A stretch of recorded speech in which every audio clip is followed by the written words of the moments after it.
I wanted to pop in today and talk about religious trauma and how it impacts your relationships with masculine energy and how it impacts and ties in with the work that we're doing.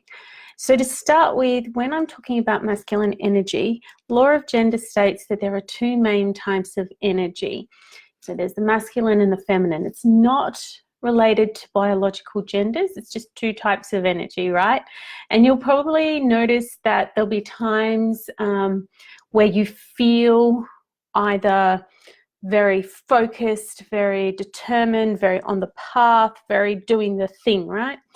Chances are you're in your masculine energy then. And there'll be other times when you're feeling soft and creative and really in the flow. That's when you're traditionally in your feminine energy. And quite often with those two types of energy, our feminine energy shows up more when we feel like we're in a safe and protected space. So when the container is there to support us, we generally tend to step into our feminine. Now, what I wanted to talk about today is an experience that I had in regards to religious trauma.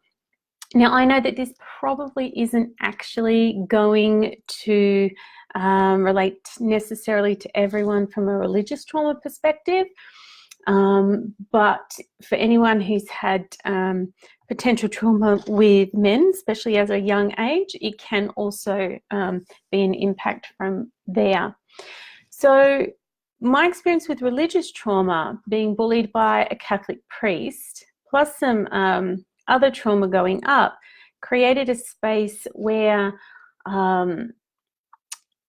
with that masculine, and especially with religion, that there was a huge distrust and issue with faith created.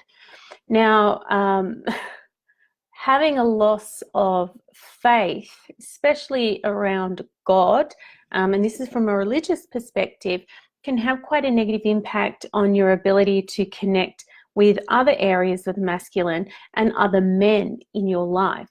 So it's important to understand this, that if you did have trauma with men, to be able to examine how it looks and how it impacts how you're showing up in the masculine. Because if you have no faith, and if you've grown up to a certain degree, especially young age, having faith in a religious version of God, being able to step into the more spiritual and universal energy can have its challenges when you look at that energy as a different way of perceiving God. And when there's no faith, it also impacts the ability to trust. And when we don't trust and we're stuck in our masculine, we get stuck almost in a void sometimes, because the feminine energy really requires that safe container to be able to step into the flow. But if we have a trauma wrapped around the masculine, and I'm using religious trauma because surprisingly to me, there are a lot of people out there who have that religious trauma from growing up. How does that impact your ability to connect with the masculine energy? Now, quite often with these values, when we're connecting into a masculine energy, we're coming at it from a very, very aggressive, driven, and forceful state. Now, this is the perception of what masculine is, and this is left over from us going into that protective space and then creating a belief that that is what masculine is and how masculine energy needs to show up in our life. The masculine energy, when we heal our religious trauma, when we can renew our faith in either God or universal source energy, it creates the space more for trust. And when we're working with all of these shadow values, there needs to be a level of faith and trust in there that we're connecting in with the right energy of the value and connecting in it for the right reasons for ourselves. And if we're not looking to go back and heal what has been hurting, this is where we can get stuck in that void in between. So we're going into hyperaggression, which isn't true masculinity, true masculine energy. It's a perception or a belief of what we have either had to do when we were young, or what we believe masculine is. And that's our perception of what it is to be strong or in control. It blocks our ability to then switch and slide into our feminine, which is our flow and our creativity, because we don't feel like we have that safe container, and we get into this push-pull battle. So this can be an ongoing conversation if we have those traumas that we need to heal, especially religious trauma, and other levels of trauma.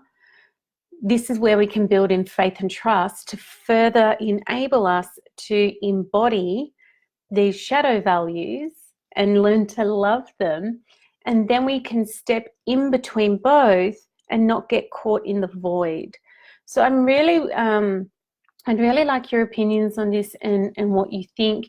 If there is a space where you feel that potentially you are a little bit stuck in those energies, more than happy to have a conversation with you and talk them through, or we can talk them on the intervention call as well.